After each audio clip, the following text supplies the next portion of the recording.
Mr. Speaker, this morning I rise before this Honorable House very much pleased to introduce the bill entitled the Financial Assistance Short-Term Benefit Relief Benefit Act of 2024. This bill seeks to establish a framework to provide immediate financial support on a short-term basis for persons who qualify in the event of experiencing financial hardship due to unforeseen circumstances. This is a new financial assistance benefit.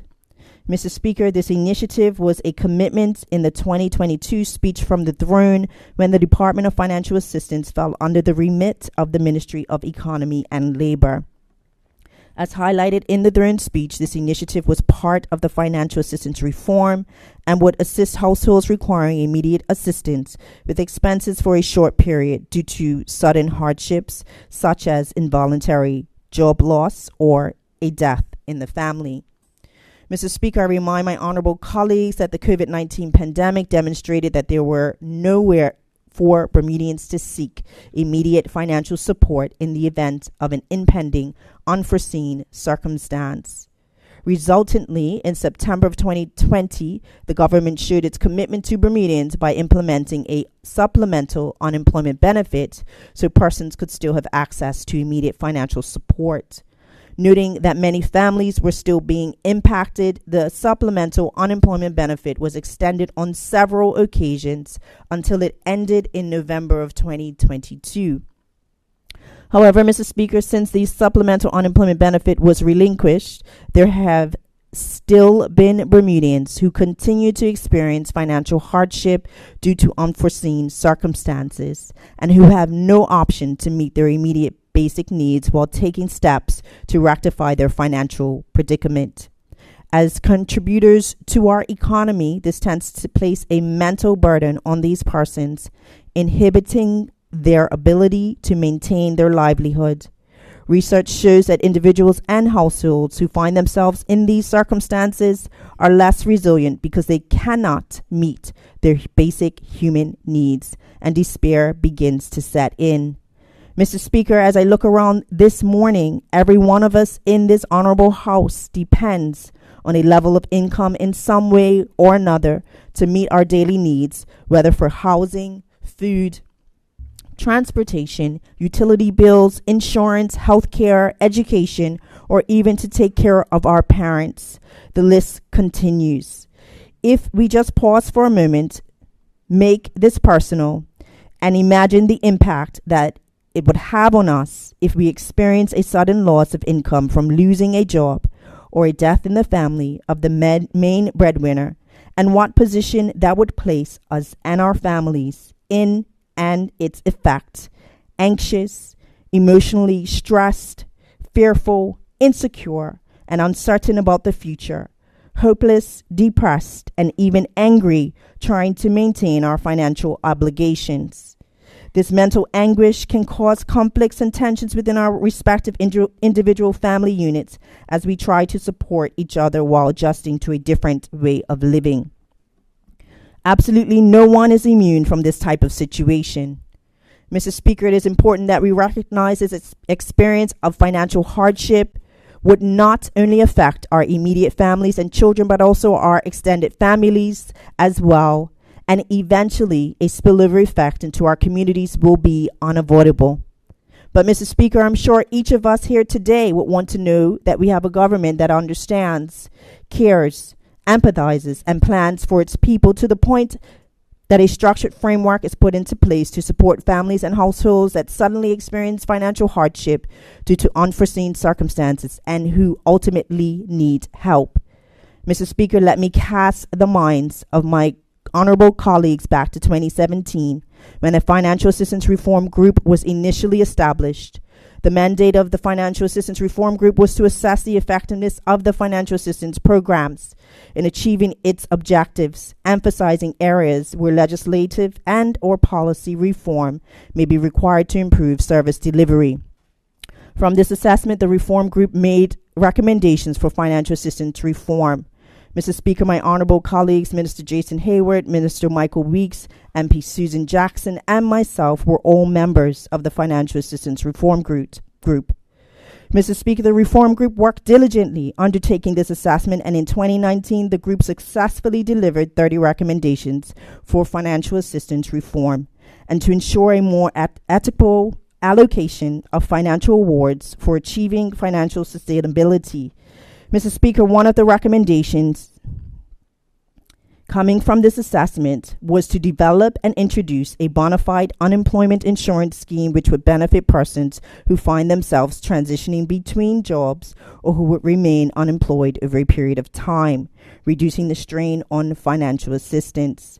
Mr. Speaker, stemming from our country's experience during COVID-19 pandemic and the need for the supplemental employment benefit, this recommendation from the Financial Assistance Reform Group has now morphed into a short-term relief benefit program that will be governed by legislation. This bill, entitled Financial Assistance Short-Term Relief Benefit Act 2024, will steer the short-term relief program in the Department of Financial Assistance with the following features: eligibility, qualifications of a person to apply for the benefit, and the stipulated criteria that must be met. Amount: the benefit is a legislated $1,500 per month. Duration: recipients can receive the benefit for up to 3 months in a financial year. Process: every application for the short-term benefit must be made in writing on an approved form submitted digitally or in person to the director with documented proof of eligibility and evidence of sudden financial hardship. Conditions: the benefit recipients must comply with specified conditions in the bill, some of which include notifications to the director of any financial change in one's circumstance while receiving the relief benefit, any sudden change that would make one ineligible for the benefit, of any intention to travel outside of Bermuda, and if one becomes a recipient of a financial assistance award under the Financial Assistance Act 2001. Mr. Speaker, the short-term relief benefit payment is payable to individuals, not to households. Individuals must apply and then prove they are experiencing the sudden hardship and the impact it may have on their household. For example, if a person has been made redundant from their job or is a victim of domestic violence, that specific individual would apply for the short-term relief benefit for a maximum of 3 months, in that they would receive a total of $4,500 per year. The individual unemployed would need proof from their former employer, while the victim of domestic violence would need proof from either a helping agency such as the Center Against Abuse or a police report. Mr. Speaker, in the case of victims of domestic violence, when they eventually muster the courage to flee from their home environment because of abusive behaviors, the offending partner would often decide to block their access to funds by closing bank accounts and canceling credit cards so that the victim has no financial means. Persons experiencing this can apply for the short-term relief benefit.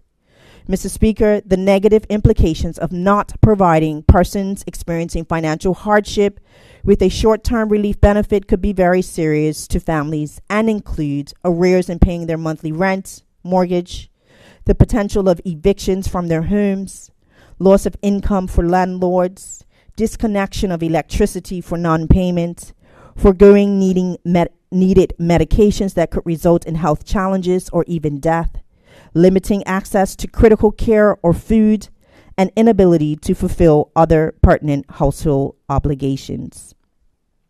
Mr. Speaker, some may say that a short-term relief benefit will create disincentives for persons intentionally looking for work, that it may reduce the labor supply or even increase a sustained financial dependence on government. However, this is not the intent of the benefit. We want to prevent long-term users of financial assistance. To mitigate those situations, a dedicated team will manage the short-term relief program and exercise due diligence in assessing applications, verifying evidence of proof, and conduct ongoing monitoring of any changes in a person's financial situation. The government views the introduction of the short-term relief program as a stimulus to help individuals maintain their skills, their motivation, and self-positioning them for re-entry into the labor market and reaching a point of self-sustainability. Mr. Speaker, the government's short-term relief benefit program will be a valuable social policy that aims to lend the needed financial support to Bermudians when experiencing sudden financial hardship. No one can predict unexpected hardships, but what we can do is plan for them. In recognizing the resilience of Bermudians, this first-time ever benefit provides a level of support to those who have contributed to the Bermuda community prior to falling into difficult financial circumstances. This demonstrates a commitment of this government to supporting its people. Mr. Speaker, I want to acknowledge Minister Hayward and his team who initiated the work leading to this short-term relief program legislation.